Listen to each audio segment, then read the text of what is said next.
name is D'Lo Jordan, and this is VENUM. Welcome to the Void. This is episode 31, and we are live to tape. Check the video description below this video, of course. There, you'll find links to my full network. Subscribe to this channel if you haven't already done so, and click that bell to enable notifications. It's the only way to be notified when a new video is uploaded. Where's the goddamn mouse? Oh, there it is. I found it. So today, I'm talking NXT, WWE NXT 2.0, WWE NXT 2.0 from December 28th, 2021. What? Was this a great value version of NXT, this episode? That's how I'm going to start this shit off. Did they just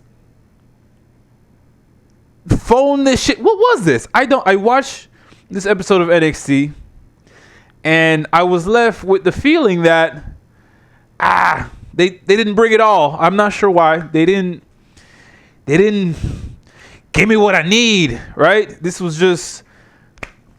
episode felt lacking. We'll get into it. We're gonna run down all the good points, all the high points, and all the many low points. For some reason, especially as the last show heading towards New Year's Evil next week, the TV special New Year's Evil, this episode felt underwhelming is the best term I could use. So a underwhelming episode of NXT 2.0, in my opinion. We'll get into it.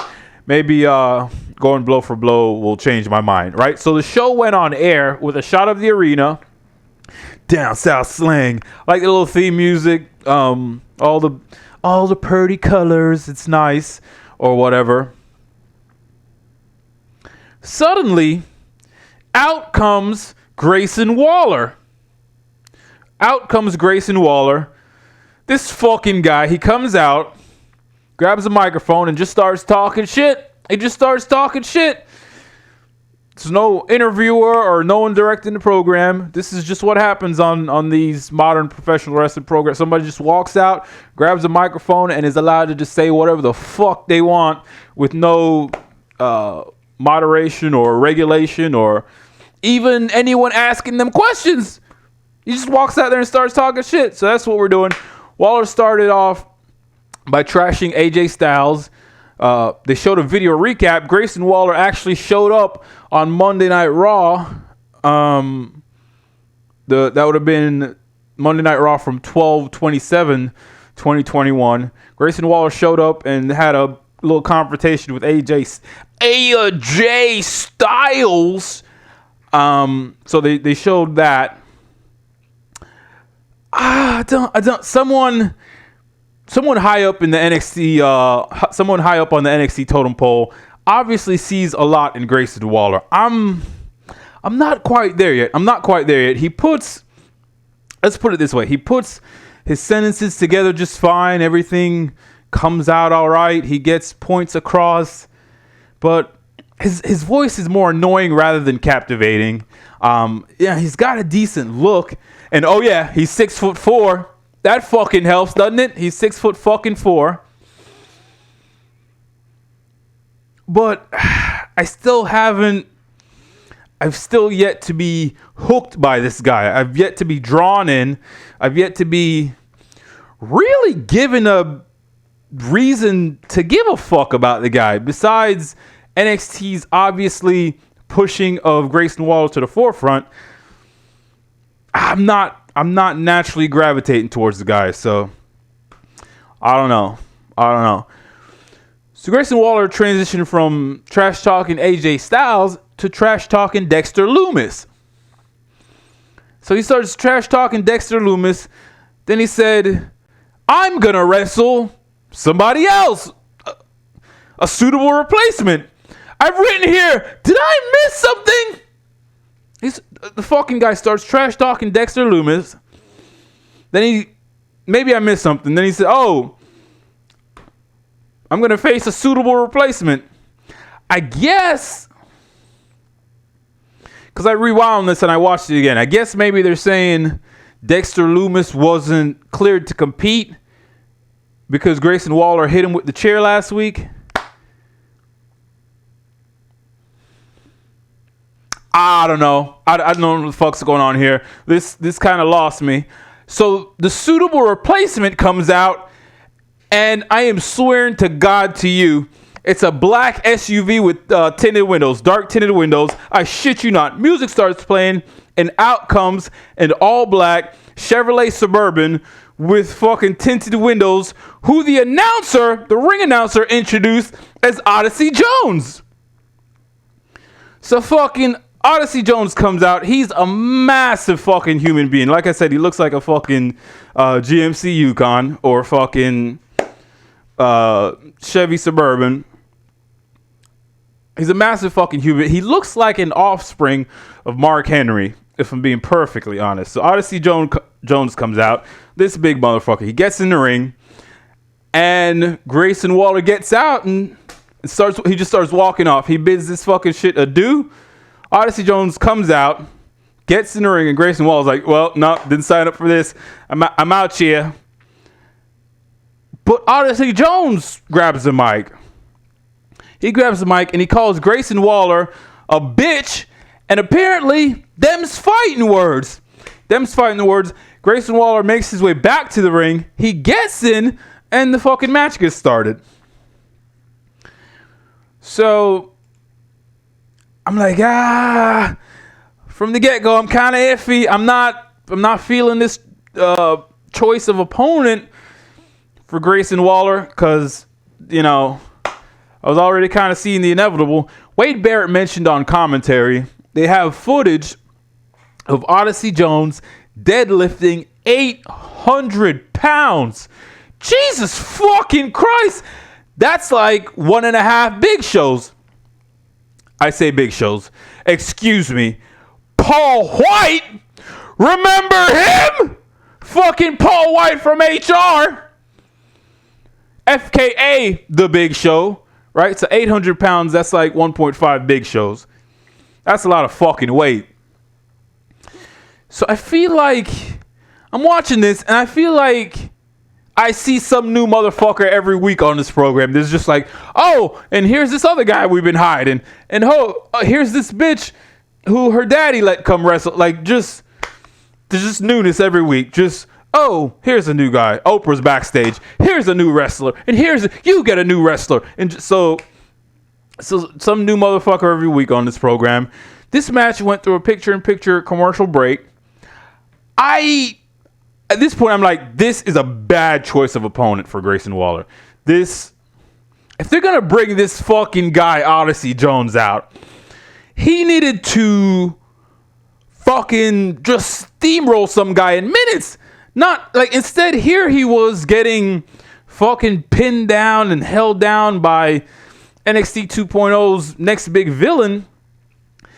And it's like, this ain't the way I want to see this guy. This doesn't make sense. You bring out this fucking Mack truck disguised as a human being, and then fucking and Grayson Waller just holds him down for minutes, and fucking Grayson Waller just won this thing with spring.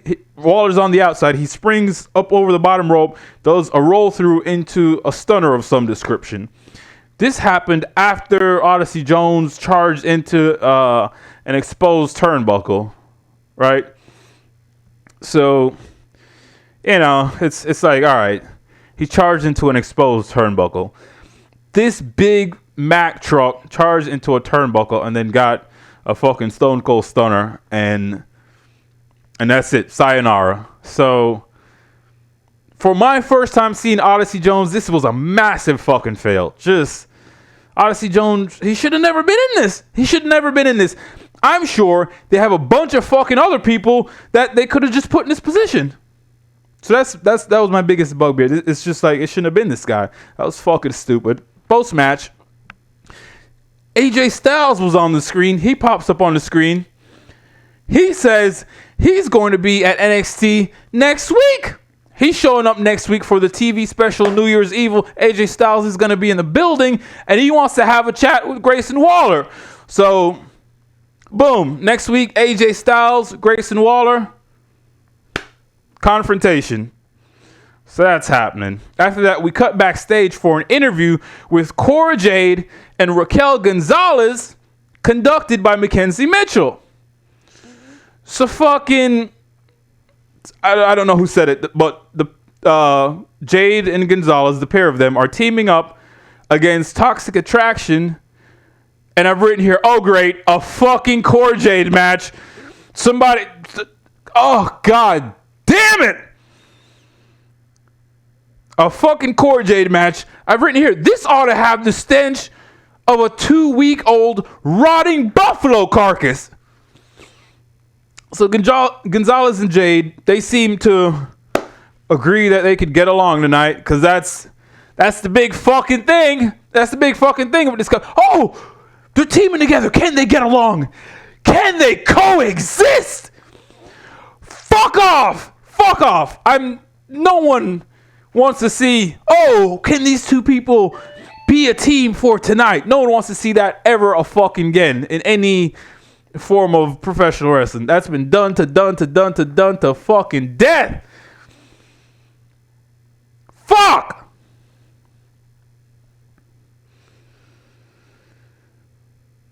So they seem to agree they could get along tonight, but next week it's all business. Triple threat match for the NXT Women's Championship. Every woman for themselves. That's going to be a different case, but it's okay. We think we can get along tonight.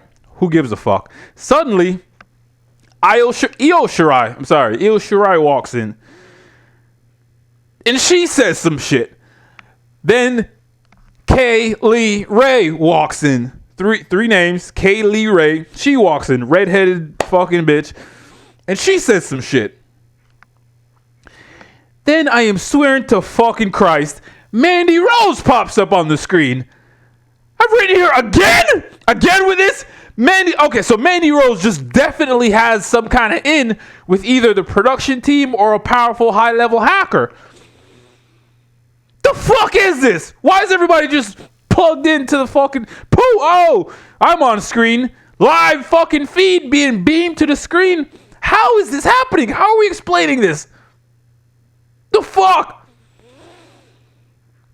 So Mandy Rose says, you know what? Let's give Toxic Attraction. Let's give my girls the night off. How about Cora Jade and Raquel Gonzalez? How about you two take on Io Shirai and Kay Lee Ray?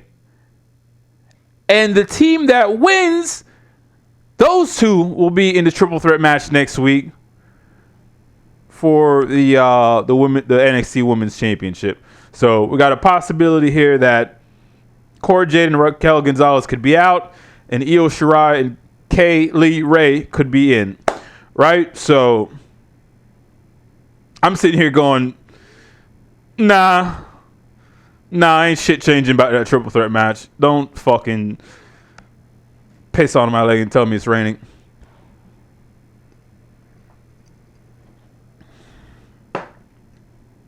They're yanking my chain. So fucking Mandy Rose just says this, and I'm like, so just like that? Who the fuck is making these matches official? How the fuck? She just pops up on screen. First of all, she's on fucking screen. She's not even there in person. She pops up on the screen. Is Mandy Rose, is she running the show?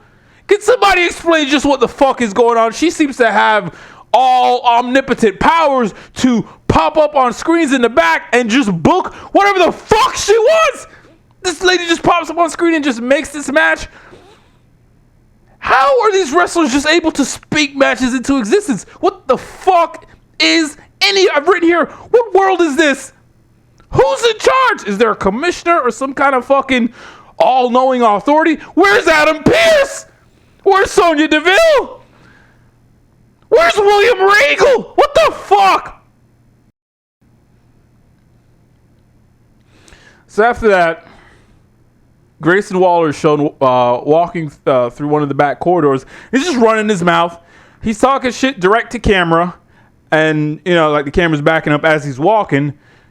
Grayson Waller happens upon MSK. Remember them? Grayson Waller happens up on MSK, and he, on purpose, bumps into the white guy at MSK, right? So just like kind of shoulder checks him. Grayson Waller walks off, and the white guy in MSK didn't do shit. So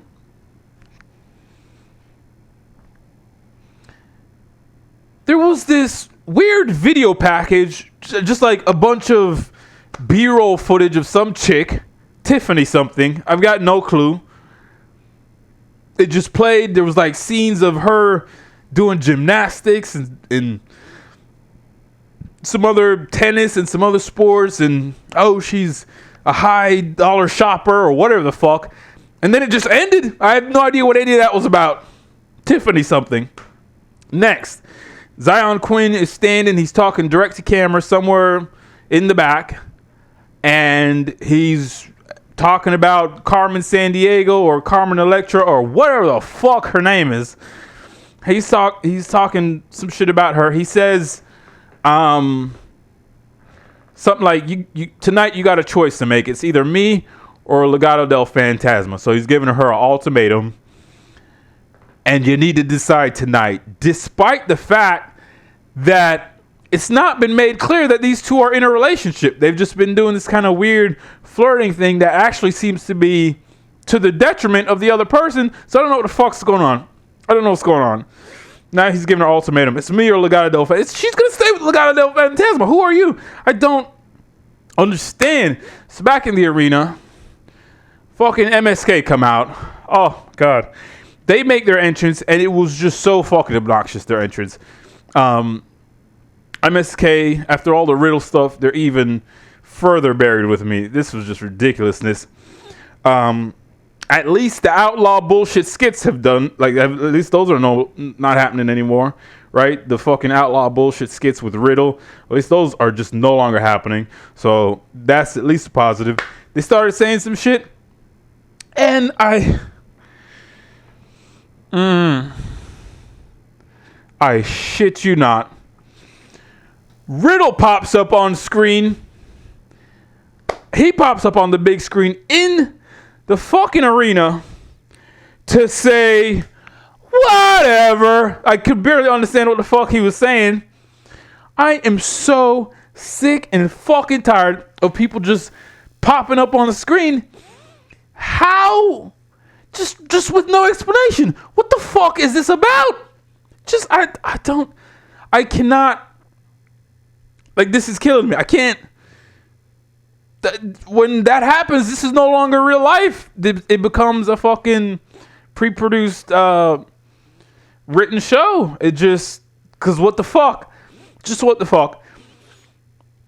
So the black guy in MSK said, Imperium, bring that ass here, boy. Nigga. So he enjoys some DC Young Fly.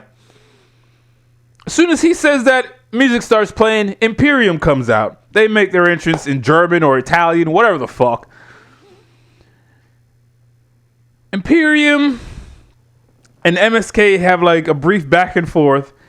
And it's like, why would anyone give a fuck about these people having a match? Just, you got MSK over here just bland, blah, struggling to speak English. And you got fucking MSK in the ring just a couple of fucking goofy, just nerds. It's just like, why are they like this? Why are they like this? This whole thing was so fucking bland. This segment, if digested, would taste like freeze-dried cardboard. So,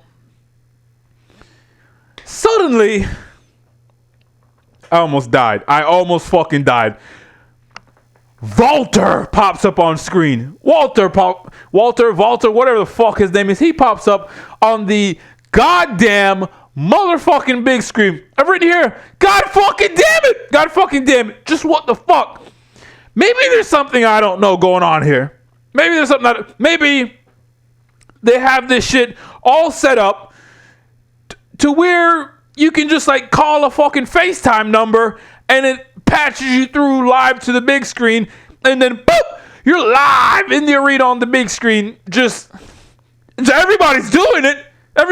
So, I mean, what the fuck? Walter's on the big screen. Walter starts running down MSK when all of a sudden, I almost shut this program off and just and set fire to my fucking house. Walter's on screen. The screen becomes a split screen. Walter's over here and fucking Riddle is on. He's dialed in. Riddle has dialed in. It becomes a split screen. So now we got two motherfuckers on.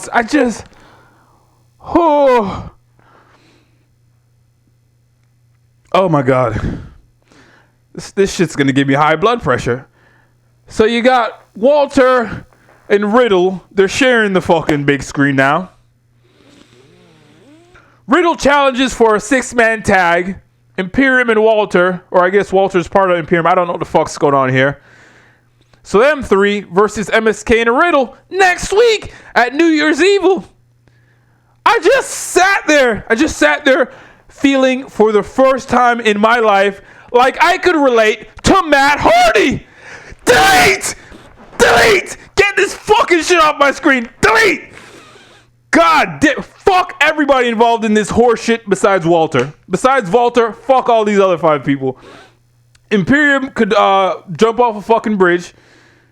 MSK and Riddle, I'm out fucking in public wishing death on these 3 men. If they were murdered today. Oh, what a wonderful New Year's present.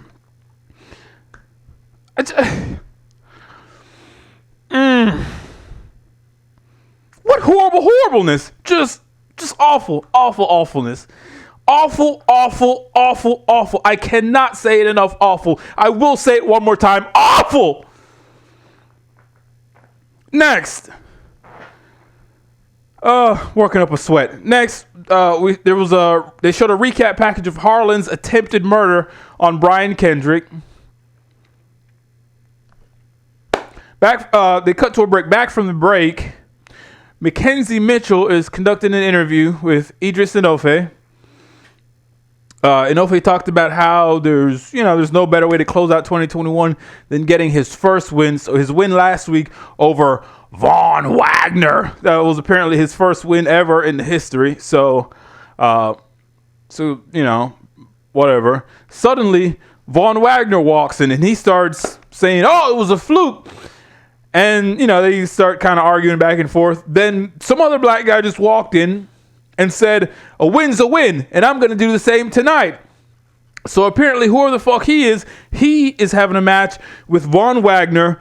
The guy that walked in, the unidentified black guy, I recognize him from the Florida independent wrestling scene, but I don't know his name. And they didn't fucking identify him. So he walked in, "A win's a win, I'm going to do the same tonight." So this is another lower level guy that's trying to get a win over Von Wagner because fucking Idris Enofe did it last week, so it's possible.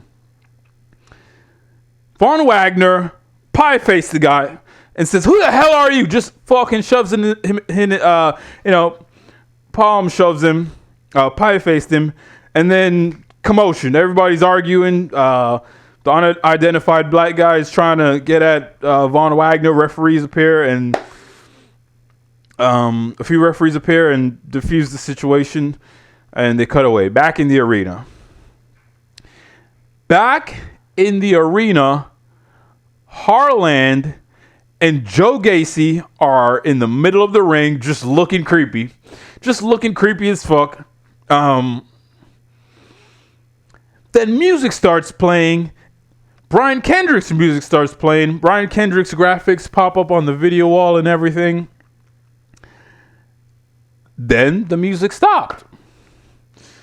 Joe Gacy grabbed the mic and he just started trash talking Kendrick. He said, "Oh, I knew this was gonna happen. I knew Kendrick wasn't gonna show up. Yada yada yada." All of a sudden, the music starts playing. Out comes Andre Chase. Andre Chase comes out and just started. What was he doing? He was like preaching about morals and virtue, or whatever the fuck. I don't know. And Joe Gacy said, "Hey, we'd like to thank you for stepping up and volunteering to be Brian Kendrick's replacement." As soon as he says that, Harlan fucking snatches this guy by the throat and slams him face first into the mat. So boom, Harlan slams the guy face first. Then ding ding, match is underway. So it's gonna be Andre Chase out of nowhere versus Harlan. What the fuck happened to Brian Kendrick? Can somebody explain this to me? Where's Spanky Brian Kendrick? The fuck is going on here? Last week they said we're gonna have a match, and then they just didn't do it. Didn't offer any fucking explanation. What the fuck is this? What is this? The match gets underway. Harlan beat the fucking shit out of Andre Chase, and then he won this thing via referee stoppage. He's just slamming the guy's face into the mat, and the referee said, okay, that's it, that's enough. I'm stopping this match. This is out of control. Harlan wins. Post-match, as Joe Gacy and Harlan are going to leave, Joe Gacy kind of gets up in Harlan's face and instigates Harlan to do like some more damage. Oh, like, go beat him up some more or something. So they go back to the ring, but when they get there, some random fucking guy, a student, they said, from Chase University. I don't know what the fuck is any of this. A student from Chase University is in ring. He's checking on Andre Chase. So fucking Harlan did the most Harlan thing ever. He fucking kidnapped the guy. He just took the guy. He just fucking took the guy and just put him over his shoulder. Just boop, over the shoulder, and they just kidnapped the guy. Harlan walks off with the fucking student over his shoulder, being kidnapped live on USA Network in NXT in front of God and everybody. And Harlan and Joe Gacy just walk out having kidnapped the guy. What the fuck? What the fuck? So after that, there were shots of some chick. I guess it was the same chick from earlier that was doing like the fucking ballet and playing tennis or whatever the fucking Vic Joseph said on commentary. Oh, it's the debut of Tiffany something or other. And that's coming up next. Okay, so at this point, I still have no idea what the fuck's going on. They go to a break. Back from the break, Legado del Fantasma are in what looks like the hallway of some fucking accounting firm. They're just in some hallway. There's a fucking Cintas first aid kit and all kinds of stuff you'd see in a work environment in the background. Then the cameraman approaches and asks for some comments on Zion Quinn. And one of Legado del Fan, hey, get out of here. Get that camera out of here or whatever. All of a sudden, Carmen Electra comes. She walks in through some door. And the guys in Legado are questioning about, hey, what's going on with you and Quinn? And so they're questioning her. She's getting defensive. Next thing you know, Uso walks out of another room. So he walks through a door into the middle of their conversation. And apparently this was some disrespect to Legado. So they start trying to intimidate Uso, but Uso's like, all right, you know what? Fuck it. If y'all got an issue, because I just walked out here, let's settle it in the ring tonight. And he fucking walks off. So back in the arena, Tiffany Stratton is her name. There was a lower third. The announcer said her name. Tiffany Stratton makes her entrance. This is apparently her debut match in NXT. She's just some fucking generic blonde pretty girl. And apparently my daddy sent me or whatever. She keeps mentioning her daddy for reasons.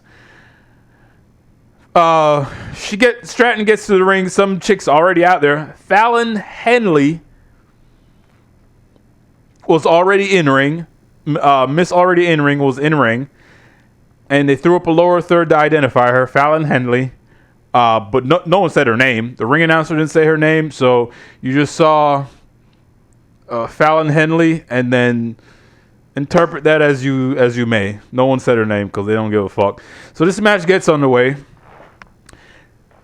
Tiffany Stratton's face looks like it came out of a 3D printer. I don't know what the fuck.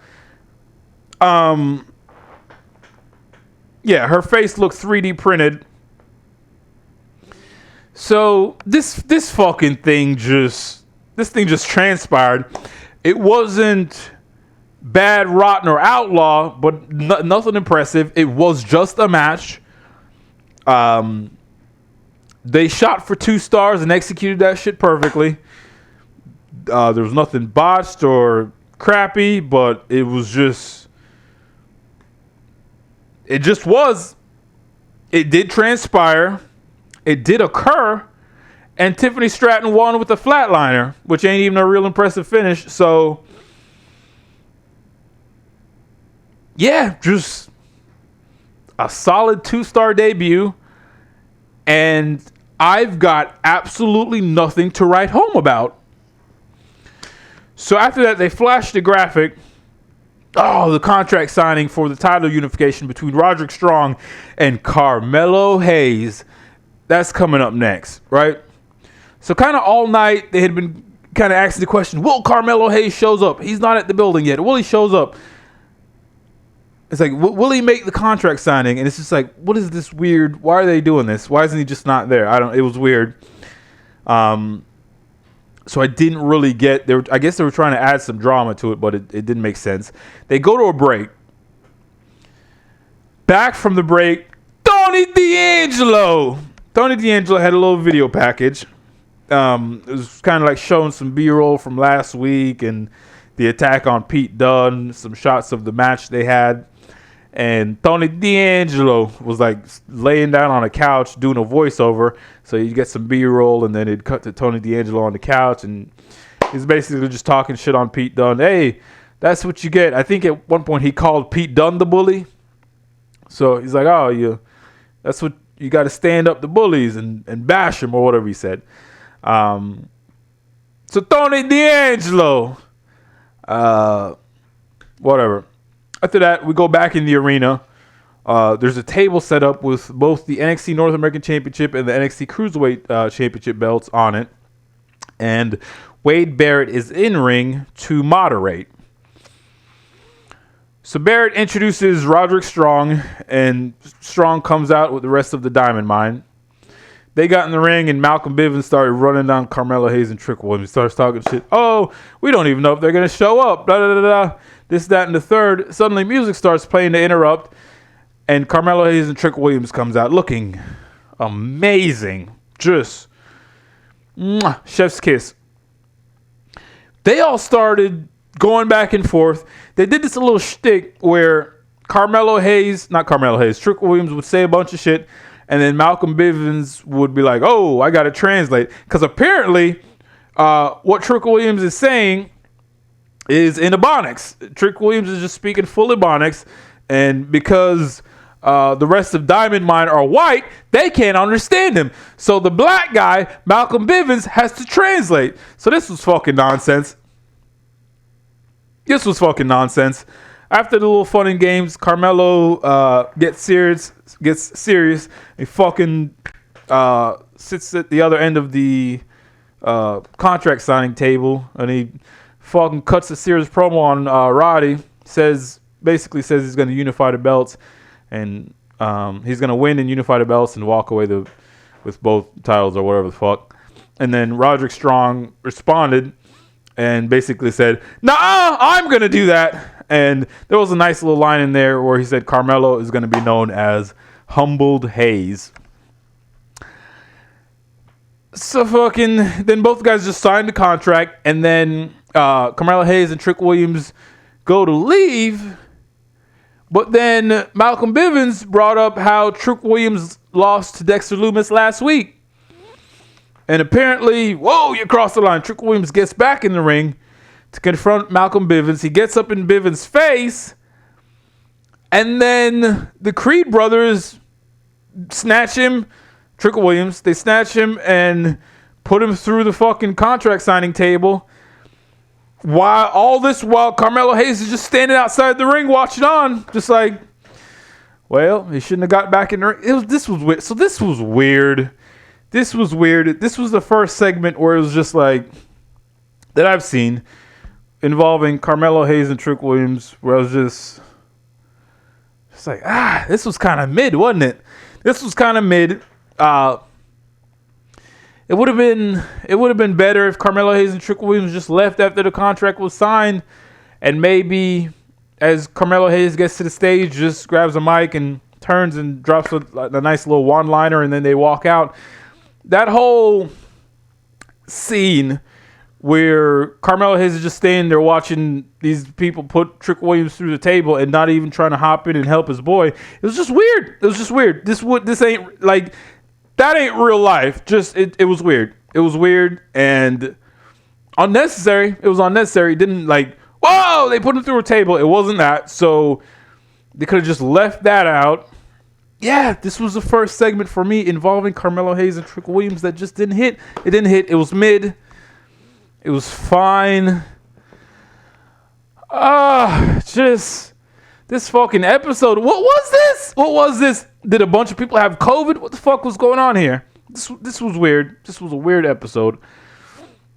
So next, we cut to a shot of Uso, and he's striking a punching bag, getting ready for his match with Santos Escobar, and that's coming up next. They go to a break. After the break, there was this video package just of the entire tag team division. Grizzled Young Veterans and the Creed Brothers and the law offices of Briggs and Jensen and Ease Jacket Time. They were in this.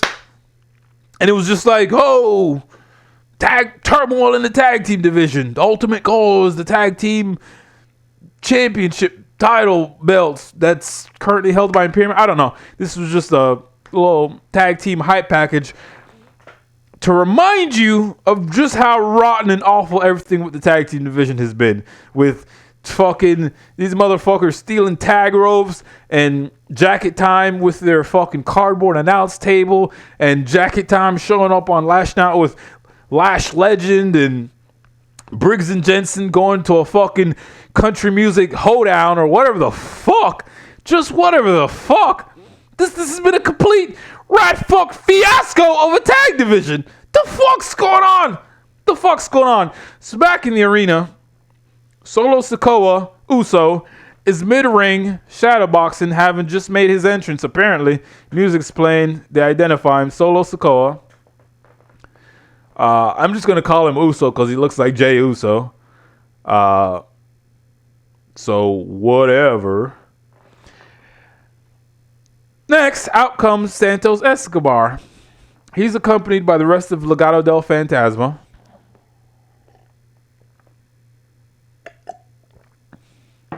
I've written here, this was Hispanic as fuck.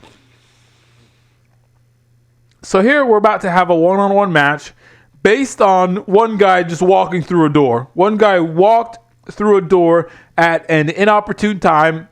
Boom! Rivalry. So this is weird. The match gets underway. It starts off slow and technical and kind of stays that way for a while. Actually, at one point, I'm sitting here trying to watch this fucking thing that is just crawling along at a snail's pace. And both Wade Barrett and Vic Joseph, both of them they just started talking at the same time. I just sat there going, what the fuck is going on? Are these people mad? Are these people fucking... You can't do that. They're just two people just talking. And it went on for a bit. They're both just talking. You couldn't fucking hear what anyone was saying because they're both talking. And they were just doing it for a while. And it's like... Somebody shut the fuck up, please. One or both of you shut the fuck up. So the people in the building were... they started chanting, "Ooh, so! Ooh, so!" Because Solo Sikoa looks like an Uso. Santos Escobar, he took over by running Uso into the post, heading into a commercial break. We come back. Match is still going on. Santos Escobar is up. Santos Escobar, I will admit, he's got some moves like Jagger. He's got some moves like Jagger. They did little cutaways, little shots of Legado del Fantasma at ringside, and Carmen Electra is the biggest member of the whole fucking group. She's bigger than all three of the men she's with. So that's weird. At one point, Escobar was bleeding from the nose, and I don't know why. Zion Quinn, partway through this thing, Zion Quinn just wandered out to ringside, and Santos Escobar went after him, did a fucking dive to the outside, and took out Zion Quinn. And by the time he gets back in the ring, Escobar, the distraction was enough to cost him the match. Uso won with the Uso splash. And that's that. And that's that. Uso wins, and everybody is sitting at ringside looking like a bunch of fucking idiots. Zion Quinn's out there. Carmen Electra's like, I don't know what's going on. And the other members of Legado del Fantasma are like getting up off the ground. I'm not sure what happened to them. Or I think actually towards the end of the match, they all started hopping up on the apron, and Uso popped them in the jar or something. So they were getting up off the ground. So whatever the fuck. I don't know what's going on here. So after that, we're back in the back with Mackenzie Mitchell for a rundown of next week's New Year's Evil match card, right? So she's talking about all the matches coming up next week. Then after that, they cut sharply to a shot of the parking lot. Camera is on ground level, shooting the building and slightly above, and the announcers are saying, "Oh, there's some commotion. Something's going on the roof. Something's going on the roof." It's Joe Gacy and Harland. They're on the roof with their kidnap victim. Suddenly, oh my God. Suddenly, the camera switches to a shot from on top of the roof. There's a fucking cameraman on the roof? Oh, Jesus fucking Christ of Nazareth! There's a fucking cameraman on the roof? So there's a fucking cameraman shooting the kidnappers and the kidnap victim. Why is this happening?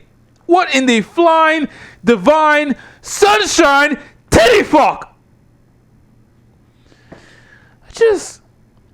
They lost me. As soon as there was a camera angle from on top of the roof, they fucking lost me. I'm not even really sure what happened next. I must have passed out and I think Harlan set the guy down, and then everything just ended. Why was there a fucking cameraman on the roof? Just fuck it. This turned into a just written, pre-programmed, fucking just phony ass show. They destroyed this for me as a viewer, just watching it going, oh, why the fuck's there a camera angle on the roof in this fucking live professional wrestling broadcast? It's just, you can't do shit like that. Back in the arena, an interviewer approaches Solo Sikoa and asked him, well, what's next? And in fucking trademark AEW fashion, before Solo Sikoa could utter a single fucking word, he's attacked. Boa, from out of nowhere, attacks Solo Sikoa. Boa, remember him, is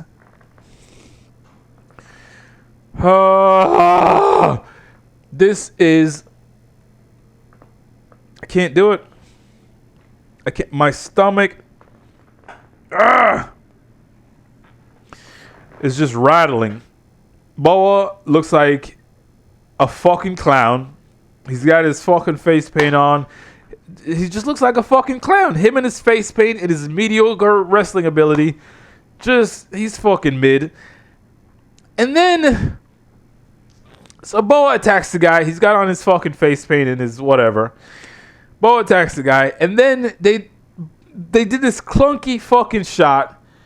Now, like, I do wrestling production stuff, so this fucking clunky shit just pisses me off because it just looks awful. Awfulness. They did this clunky shot where Boa turned his attention to the cameraman, and then, like, the camera was shooting up in the ceiling, and they did a jump cut to another camera approaching, but meanwhile, what the fuck happened to that other camera that he just attacked? So they jump cut another camera approaching. Then the camera's kind of shooting Solo Sikoa on the ground.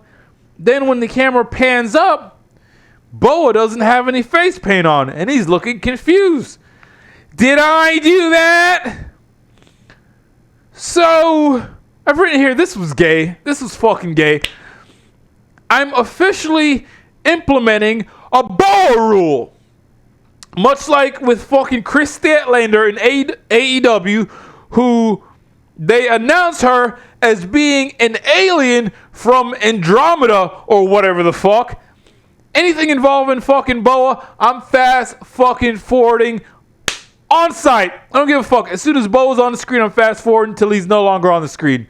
Fuck this guy. This is some stupid outlaw fucking nonsense they got going on with this guy. And I ain't a fucking fan. This ain't a goddamn horror movie. It's supposed to be a broadcast professional wrestling event. Ain't it? What the fuck is all this nonsense? They got spooky bullshit nonsense. Oh, he's got face paint in one shot, and in the other shot, he's not got face paint, and he's confused about all these happenings. Fuck you. Fuck off. Fuck all the way off. To death. I'm not watching this shit. No way. It's not happening. So this fucking shit has no place in my NXT, and I ain't watching it. Not another second of this fucking idiot. So Boa, you just made the list. The next thing I paid attention to was a video recap package of the history between 2Ks and NXT Heavyweight Champion Tommaso Ciampa. 2Ks is my name for Braun Breaker, because I ain't fucking calling this guy. I ain't saying Braun Breaker. So fucking 2Ks and Tommaso Ciampa, they showed the history there, right? Boom. Next, we were back in the arena for the entrance of Braun Wagner. God damn it. Von Wagner. These goddamn fucking names. You got Braun Breaker and Von Wagner and Grayson Wallaby. Just fuck it. Just fuck it. These goddamn motherfucking names. They drive me up the fucking Wagner. Wagner gets in the ring. The black guy from earlier is already in the ring. Lower third identifies him as Malik Blade. So now we know his name. The match gets underway, and fucking Von Wagner just starts dominating. He's beating the shit out of the guy. They cut back to the back for a shot of Robert Stone watching on the TV from the side, like kind of like this. Which is weird. Like, if I was going to watch TV, I'd be looking at it. Robert Stone was watching the TV from kind of this odd, what I'd probably describe as a jaunty angle. So that was weird. Von Wagner, god damn it. Von Wagner won this thing with like this double underhook lifting, twisting slam of some description. Von Wagner, he's just so fucking generic. From his ring attire to his entrance music to just his fucking bland, stoic, eyebrows protruding fucking face. He's just bland genericness. Post-match, Von Wagner, he just can't help himself. He won the fucking match. He just can't help himself. He goes to continue punishing Malik Blade. But fucking Idris Inoue appears at ringside and fucking pulls Malik Blade to safety. And thank fucking Christ for that. Thank fucking Christ for that.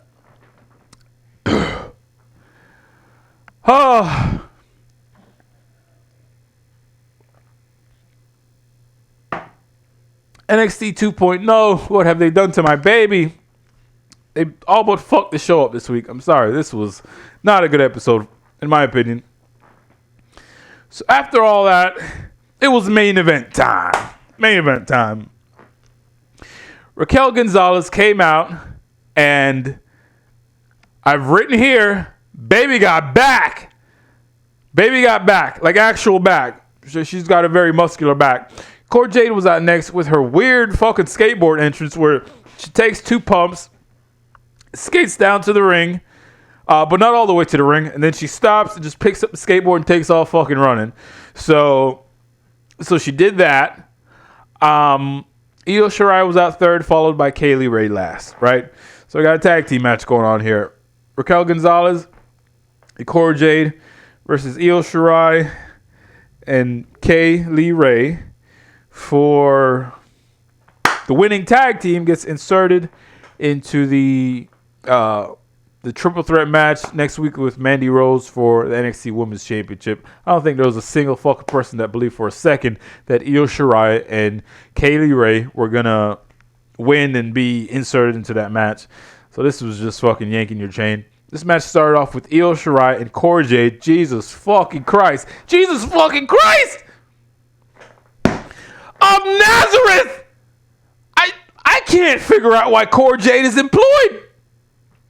Does she do good numbers or sell merchandise? What is it? What is it? Because this fucking chick wrestles like a blind quadriplegic in a fucking straitjacket. So this fucking thing just transpired. I was tempted to fast forward. I was just like, this isn't good. And Cora Jade was in there for most of this. This match went through a fucking picture-in-picture break. It's just... Raquel Gonzalez and Io Shirai are pretty solid. You can tell they got some stuff figured out. I haven't quite pinned down Kaylee Ray. I haven't figured out what a Kaylee Ray is. She's got red hair and a fucking thick, awful accent. I don't know where she's from, but it's kind of hard to process what she's saying when she's saying it.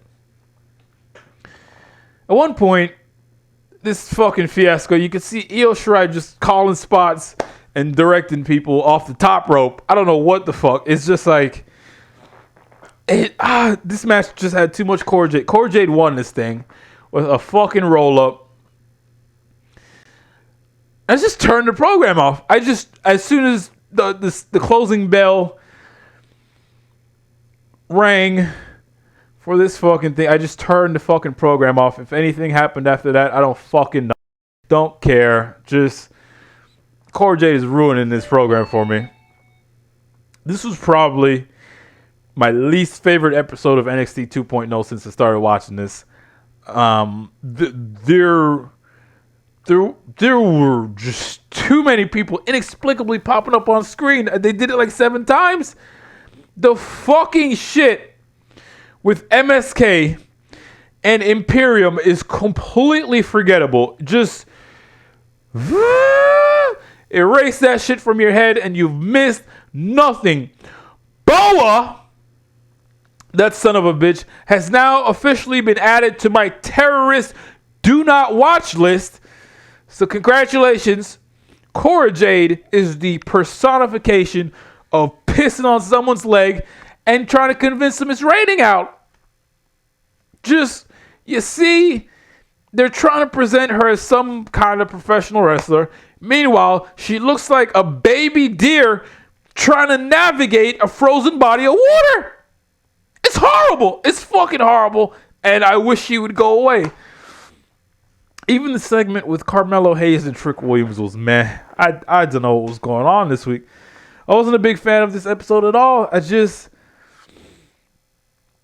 And inquiring minds want to know, where the fuck is Lash Legend? Where the fuck is Lash Legend? 2 weeks ago, she said, I'll see y'all next week. And it's been a half month and we ain't seeing shit. We ain't seeing shit. So what the fuck? What the fuck, NXT, man? I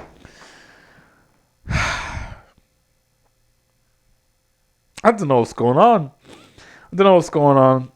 That was fucking NXT from December 28th, 2021. I'm done with this program. Subscribe to this channel if you haven't already done so. Click that bell to enable notifications. It's the only way to be notified when a new video is uploaded. That is all I got for you on this episode. Right now, I'd like to bid you motherfuckers adieu. And until next time, I'm D-Lo Jordan. And this right here, this is VENUM.